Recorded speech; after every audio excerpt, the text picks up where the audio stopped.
Hello guys, welcome to my channel GotSkillShot. This is episode number 5 of my high ELO commentary for League of Legends.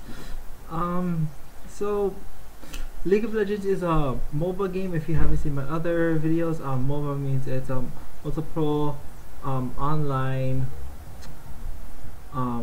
based game that's in this mini arena setting. So there's, I believe, 5v5 mode, 3v3 mode. And you also can make customs where there's 1v1, and there's different maps. The minion, it's tree line, and summoner's rift. So I highly suggest that you guys play this game. There's millions of players. You'll never be waiting in queue for a long time. Okay, let's get started. Let's watch this one right here. Okay, so we're just gonna wait for it to load. This is typical. It takes about 2 to 3 seconds before the loading screen appears, and here we can see that there's lots of high tier ELO players, and it's very important to understand that this means that this footage is of high quality. You don't want to watch and dodge so you get better. Sure, you can learn from that, but in the best way is to learn from the better. As you saw here, even though the 80 carries, who is lucian, a marksman, even though he was low, due to the way they position themselves and the teamwork, they're able to survive. Even their quick reaction time to GP's ult also allowed them to survive. Had lucian stayed in this area of effect too long, he would have been bothered. So okay, let's go to a lane that has action right now. So here we can see that lucian is pushing in, which typically should mean that he has an advantage. So if you look at his skills, he's 2 to 0. That means that indeed lucian is at the advantage, and you can see that GP is very low on mana. He only has 69 mana at the time I just say that, which is very low, because if you look here, you can see how much each of his sheets. It just changed. Where is GP? Okay, if we look here, we'll see that GP. Oh my. Okay. Okay, we'll see that his parry cost is 40 mana, and this is his passive. Then this is his other skill, 60 mana, and this one has no cost, and this one costs 100 mana. So that means he'll only be able to use one of his spells, and that's very important. Then if you only are able to use one spell, that means if you use for example, your slow or your oranges, that means you won't be able to use your oranges to let go of CC. So it's really important to be able to manage your mana correctly. If we're looking at this, it seems that Lee is at a super high advantage. He has a BF sword, pickaxe. What I see that Gansmite is doing wrong is with his item. Sure, he gets some health from here, but he also gets some attack damage there. He also gets some movement speed. But once lucian slows you down, you really aren't. This movement speed isn't really gonna help you. Looks like he just ulted. Yes, he did. Which helps stop the dive, which is very good for him, because that means he gets an assist on it. So now he has 1 assist. So for 3 of his 2 out of 3 of his deaths, he doesn't have anything to compensate for that, but that's okay. At least he tried something there and he got an assist. But continuing on to his build, what he should be building is a 1 to 10, because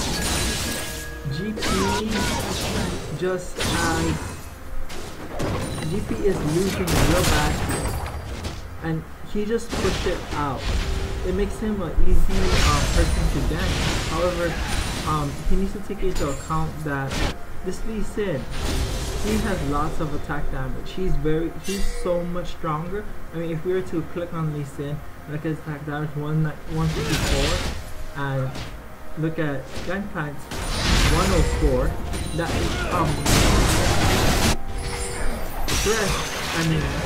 Lee Sin is at a higher advantage.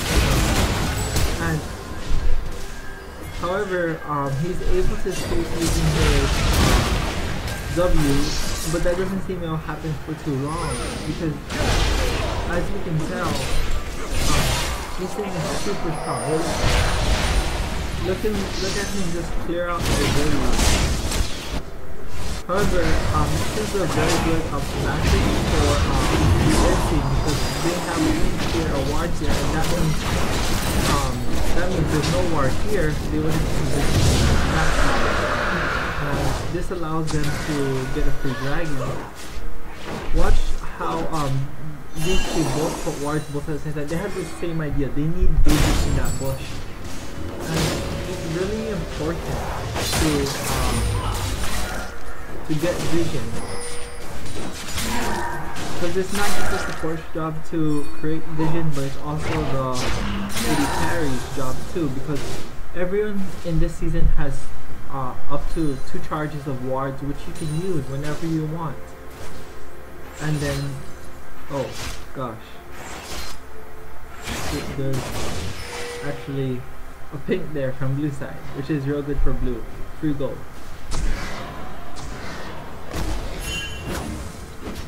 As you can see, it was very important. He should back off from that tower, because it literally has no HP. They need to play conservative, because the enemy team knew that I was low. So even if he doesn't get, even if Lucian doesn't get kalista right away, he still can potentially chase him down quite easily, because the power will be down in just 1 hit. That was very bad play by Red Team.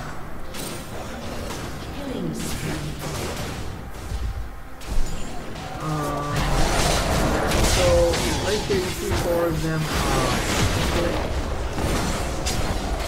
trying to get mid-tower, but lots of them take damage, so by now they shouldn't be able to team fight, but if they coordinate properly, it should be possible.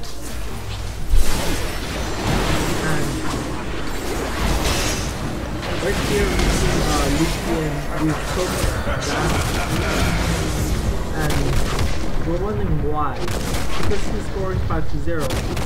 Oh, at least he didn't have steel sword, my bad from earlier. He actually has hydras, which allows him to attack multiple targets, like the AoE for melee champions. So it's melee only too. So you have to think about certain items. Some items only have these special effects if you're a certain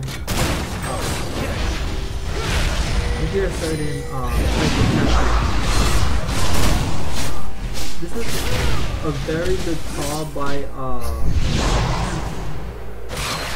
Cassidy to go in and get top, because Lucian was getting pretty fed.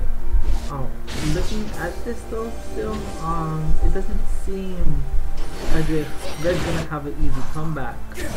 But what I can see is that Nami and AD carry account for 7 of the deaths just alone on bot. So that means bot has 50% of the team's deaths, and that's not good. Consequently, kalista also has less CS. Okay, let's look at that one more time. Okay, so here we have Kalista getting Krugs. No, not Krugs. Grump. Which gives you a passive that it's like a poison kind of thing. Watch how Lucian see that spot that, so he uses his Q, which does do a whole bunch of damage. Let's pause right here. As you can see, it looks like indeed Kalista will go down to Lucian's up, but that doesn't necessarily mean it. He could possibly gone over here. Let's ping this. Here, over here, yes, here. He could have possibly gone there, and first he might have survived. The reason being is when he went here, lower, a little bit lower, right here, where my mouse is. He went a little bit closer to Lucian, which would make him more vulnerable. Well, what I mean by vulnerable is it would put him into area closer to Lucian's auto attack range, which will happen, and instead of dying to Lucian's ult, Kalista will have flashed into Lucian's auto attack.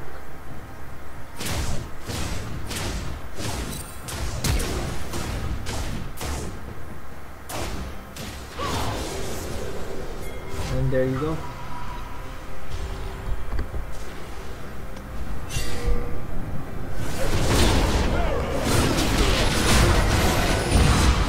Just in general, I think that red team is going to be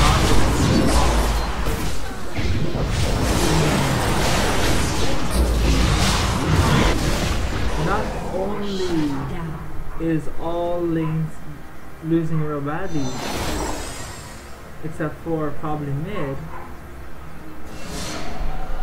The